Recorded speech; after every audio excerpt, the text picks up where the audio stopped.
야, 하나님의 평강이 오늘을 살아가는 여러분의 삶의 자리에 가득히 드러나기를 기원합니다. 솔로몬은 건축된 성전을 하나님께 드리기 위하여 기도했었죠. 기도를 다 마친 후에는 작심하고 이스라엘 백성들을 축복합니다.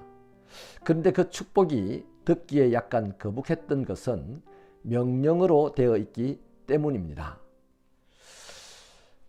첫 번째 명령이 찬송하라 하는 것이죠.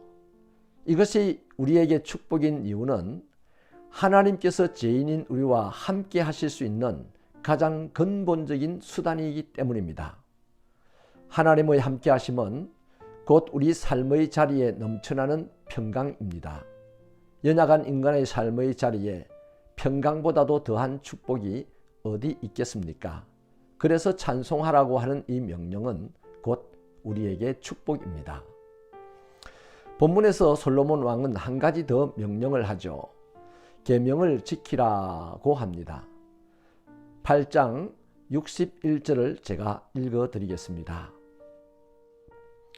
그런즉 너희의 마음을 우리 하나님 여호와께 온전히 바쳐 완전하게 하여 오늘과 같이 그의 법도를 행하며 그의 계명을 지킬지어다. 아멘. 계명을 지키는 것, 다시 말해 하나님의 말씀에 순종하는 것이 왜 축복이겠습니까? 58절에서 그 답을 찾을 수 있습니다. 58절은 솔로몬의 소원이 담긴 표현이죠. 우리의 마음을 주께로 향하여 그의 모든 길로 행하게 하시라. 그리고 우리 조상들에게 명령하신 계명과 법도와 율례를 지키게 하시라. 이렇게 소원합니다. 이유는 그래야만 하나님께서 날마다 이스라엘의 일을 필요한 대로 돌보시게 되기 때문입니다. 이것이 형통이죠. 그리스도인들은 믿음으로 하나님을 압니다. 그리고 말씀에 순종함으로 하나님의 도우시는 역사를 경험하게 됩니다. 이것이 형통입니다. 세상은 온갖 위험과 환난이 소용돌이치는 곳입니다. 여기서 사람들은 그만한 곤란을 겪으며 살지요.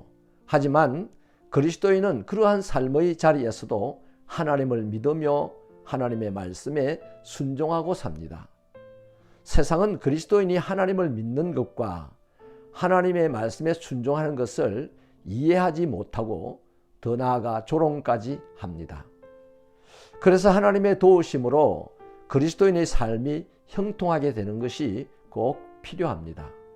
세상은 그리스도인의 형통한 삶을 보아 하나님을 알게 되기 때문입니다. 다윗이 죽기 직전에 솔로몬에게 유언한 몇 가지 내용이 있죠. 하나는 대장부가 되어라. 둘은 말씀에 순종하라. 셋은 이러이런 사람들을 처리하라 하는 내용이었습니다. 특별히 말씀에 순종하는 부분에 있어서는 그 결과까지도 명백하게 밝혀줍니다. 네가 무엇을 하든지 형통하리라고 밝혔습니다. 본문 59절에서 솔로몬은 이스라엘의 일을 날마다 필요한 대로 돌아보사 그래서 세상 만민이 여호와만 신이라는 사실을 알기를 원한다고 하였습니다. 여기 필요한 대로 돌아보사 이것이 곧 우리의 형통입니다. 그러니까 하나님의 백성이 형통하게 되는 삶을 보아야 세상이 하나님만 유일한 신이라는 것을 알게 된다는 것이죠.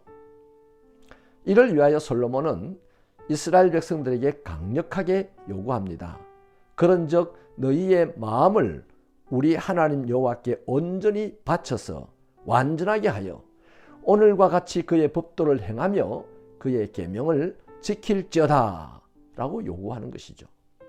말씀에 순종할 때 그리스도인의 삶이 형통해진다는 것을 다시 한번 강력하게 촉구하는 내용입니다. 자꾸만 불순종하여서 제멋대로 신앙생활을 하였던 이 사울에게 사무엘 선지자가 충고했습니다. 순종이 제사보다 낫고 듣는 것이 수양의 기름보다 낫다. 그랬습니다. 그리스도인이 믿고 섬기는 하나님만 유일하게 전능하십니다. 그 하나님은 가장 크시고 반드시 언약을 지키시고 또 은혜를 넉넉하게 베푸시는 분입니다.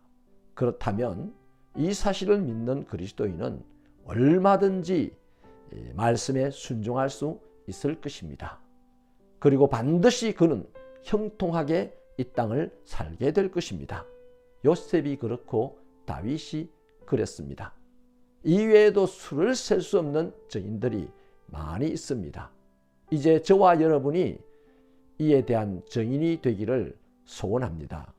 형통하기를 원하신다면 말씀에 순종하셔야 합니다. 하나님, 우리가 이 땅을 살면서 사람 보기에 잘 되는 것은 원하지만 하나님의 말씀에 순종하는 것은 힘들어합니다. 다시 말해 넓은 길로 가는 것을 좋아하지만 높은 자리에 오르는 것은 좋아하지만 좁고 낮은 길에서 하나님의 말씀에 순종하는 것은 힘들어합니다. 아버지 하나님, 다시 한번 우리의 신앙이 말씀 위에 온전히 서게 하셔서 반드시 순종하여 하나님이 돌보시는 그 형통을 맛보아 알게 하시고 세상이 보게 하여 주옵소서. 그래야 그들이 우리 하나님을 하나님으로 알게 되겠습니다. 이러한 신령한 복으로 충만하게 하여 주옵소서. 예수님의 이름으로 기도하옵나이다. 아멘.